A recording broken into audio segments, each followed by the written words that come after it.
$240 billion এই বাংলাদেশ থেকে শুধুমাত্র পাচার হয়ে গিয়েছে।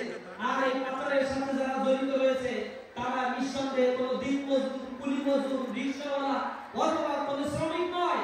এই টাকা পাচারের সাথে যারা জড়িত তারা বাংলাদেশের শিক্ষা প্রতিষ্ঠানগুলো থেকে উচ্চতর ডিগ্রি ধারণ করা একজন শিক্ষিত মানুষ। কিন্তু কি কারণ?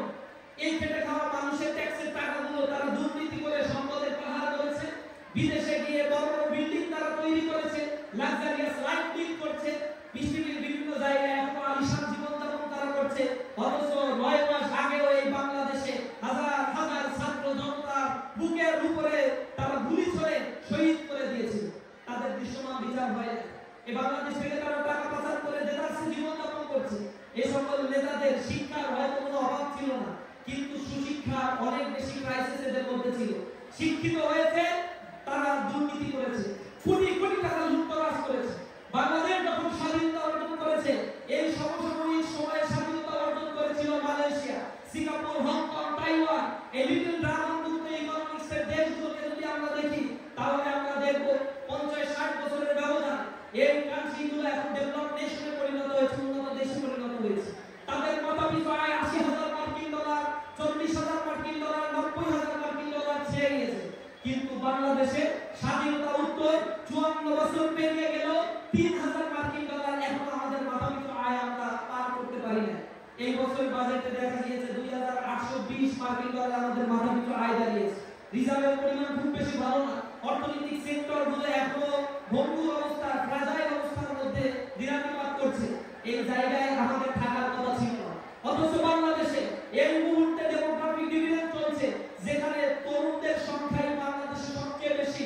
আগামী 2030 সাল পর্যন্ত বাংলাদেশে ডেমোগ্রাফিক ডিভিডেন্ড বা তারুণ্যের এই জাগরণ আরো বেশি চলতে থাকবে। 2030 সালে 70% জনগোষ্ঠী হবে বাংলাদেশের কর্মক্ষম, যাদের বয়স হবে 18 থেকে 60 বা 62 বছর বয়সের মধ্যে।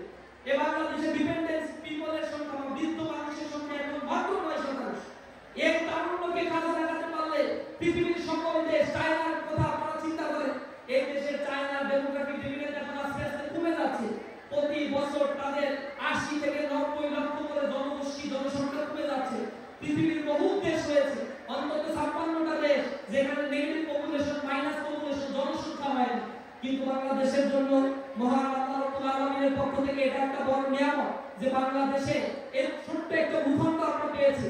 কিন্তু আল্লাহ রাব্বুল আলামিন আমাদের এখানে যেমনি ভাবে ন্যাচারাল রিসোর্স দিয়ে দিয়েছেন, প্রাকৃতিক সম্পদ দিয়েছেন, পাশাপাশি এই জায়গায় আল্লাহ রাব্বুল আলামিন আমাদের বিশাল জনগোষ্ঠী দিয়ে দিয়েছেন।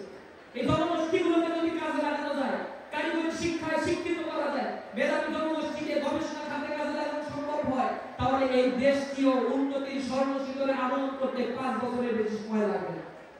কোটি কোটি বিলিয়ন ডলার পাচার হয়ে গেছে।